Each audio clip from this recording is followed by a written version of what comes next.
হে everyone, আসসালামু আলাইকুম। Welcome back to another brand new video. আজকে আমার রেসিপিতে রয়েছে রমজানের স্পেশাল বুন্দিয়া। তাহলে চলুন দেখে নেই কীভাবে তৈরি করতে হয় এই মজাদার বুন্দিয়া। ঘরে থাকা কিছু উপকরণ দিয়ে অতি সহজেই তৈরি করে নিতে পারবেন এই বুন্দিয়া। একদম বাইরের দোকানের মতোই হয়। এর জন্য আমি নিয়েছি এখানে 1.5 কাপ বেসন। বেসনটা ভালো করে চেলে নিতে হবে, এতে করে যে আগলা ময়লাটা থাকে সেটা চলে যাবে।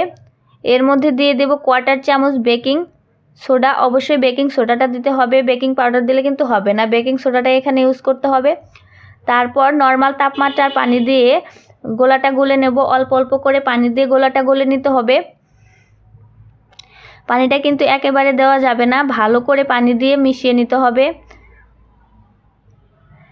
দেখেন আমি কিভাবে তৈরি করছি। যতক্ষণ মাখাবেন এই বুন্দিয়াটা খেতে তত ভালো লাগবে, তাই বেশি করে এই বুন্দিয়ার গোলাটা মাখিয়ে নিতে হবে। অল্প অল্প পানি দিয়ে বুন্দিয়াটা মাখিয়ে নিতে হবে। ভালো করে মাখালে বুন্দিয়াটা খেতেও ভালো লাগবে এবং ভাজার সময় ভাজতেও অতি তাড়াতাড়ি হয়ে যাবে। দেখেন ভালো করে ফেটিয়ে নিতে হবে। আমি এটা কিছুক্ষণ ফেটিয়ে নেব, এতে করে বুন্দিয়াটা অতি তাড়াতাড়ি ফুলে যাবে। দেখেন ঘনত্বটা দেখিয়ে দিচ্ছি। আমি এতে কিছু ফুড কালার মেশাবো, এর জন্য কিছু আলাদা করে নেব। 1/2 কাপ পরিমাণে আলাদা করে নিয়েছি। আমি এক বাটিতে দিয়ে দেব রেড কালার। রেড কালারটা দিয়ে ভালো করে একটু মিশিয়ে নিতে হবে, এতে করে কিছু বুন্দিয়া হবে লাল। আপনারা যদি কালার ইউজ করতে না চান, শুধু এক কালারেই বানাতে পারেন। ভালো করে কালারটা মিশিয়ে নিতে হবে। তারপর আরেকটা মধ্যে দিয়ে দেব সবুজ। এতে করে একদম বাহিরের যে বুন্দিটা পাওয়া যায় সেই রকমই দেখতে হবে।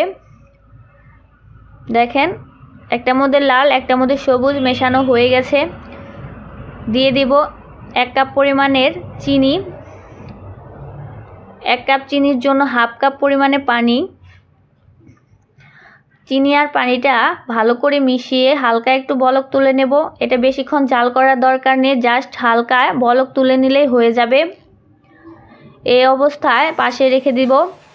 তারপর এরকম চামিচের সাহায্যে আমরা বুন্দিয়াগুলো বানিয়ে নেব। এরকম ছিদ্র চামিচ প্রায় সবার বাসাতেই থাকে। একটু করে দিয়ে হালকা করে নেড়ে চেড়ে নিতে হবে, এতে করে একটার সাথে আরেকটা বুন্দিয়া লেগেও যাবে না। ভালো করে কিছুক্ষণ ভেজে নিতে হবে। এটা কিন্তু বেশি সময় ভাজা যাবে না, অল্প আছে তাড়াতাড়ি তুলে নিতে হবে। আর যতবার বুন্দিয়াগুলো ভাজবেন ততবার চামিচটা ভালো করে ধুয়ে নিতে হবে, এতে করে সব বুন্দিয়াগুলো একই হবে। তারপর আমি দিয়ে দেব কিছু রেড কালার। দেখেন আমি একই প্রসেসে সবগুলো বুন্দিয়াই কিন্তু ভেজে নেব। এটা কিন্তু বেশি করে দেওয়া যাবে না, অল্প অল্প করে নাড়াচাড়া করে দিতে হবে, এতে করে একটার সাথে আরেকটা লেগে যাবে না। আমি বারবার বলতেছি, ভালো করে নাড়াচাড়া করে এই বুন্দিয়াগুলো বানিয়ে নিতে হবে। এখানে কষ্টের কাজ একটি, ভালোভাবে চামিচটা ধুয়ে নিতে হবে, তা না হলে বুন্দিয়াগুলো ভালো হবে না। তাই ভালো করে চামিচটা বারবার ধুয়ে তারপর বুন্দিয়াগুলো ভেজে নিতে হবে। তারপর আমি ভেজে নেব সবুজ কালার। দেখেন আমি কিভাবে ভেজে নিচ্ছি। একই প্রসেসে সবগুলো বুন্দিয়া আমি ভেজে নেব। বুন্দিয়া ভাজার কাজটা একটু সময় নিয়ে করতে হবে, এতে করে বুন্দিয়াগুলো ভালো হবে, খেতেও ভালো লাগবে, দেখতেও ভালো লাগবে। দেখেন আমার সবুজটাও ভাজা হয়ে গেছে, তেল ঝরিয়ে আমি উঠিয়ে নেব। দেখেন আমি কিভাবে ভেজে নিলাম। সবগুলো বুন্দিয়া কিন্তু আমি একই প্রসেসেই ভেজেছি। তারপর আমি দেখেন সবগুলোই ভাজা হয়ে গেছে এবং সবগুলো বুন্দিয়া কিন্তু একদম মুচমুচে হয়েছে। এই রকম মুচমুচে হলেই ভাববেন যে আপনার বুন্দিয়াগুলো পারফেক্ট ভাজা হয়েছে। দেখেন সবগুলো বুন্দিয়াই মুচমুচে, একদম হাত দিলেই ভেঙে যাচ্ছে। তারপর যে শিরাটা তৈরি করেছিলাম এর মধ্যে দিয়ে দেব লেবুর রস।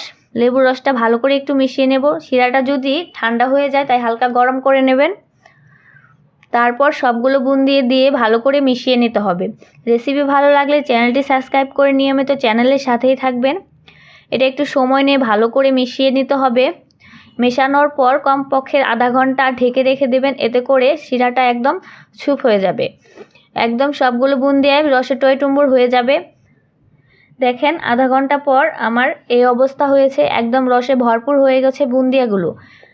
এটা কিন্তু খেতে একদম দোকানের মতোই হয়, অসাধারণ লাগে খেতে, বাচ্চারাও খুব পছন্দ করে এই বুন্দিয়া।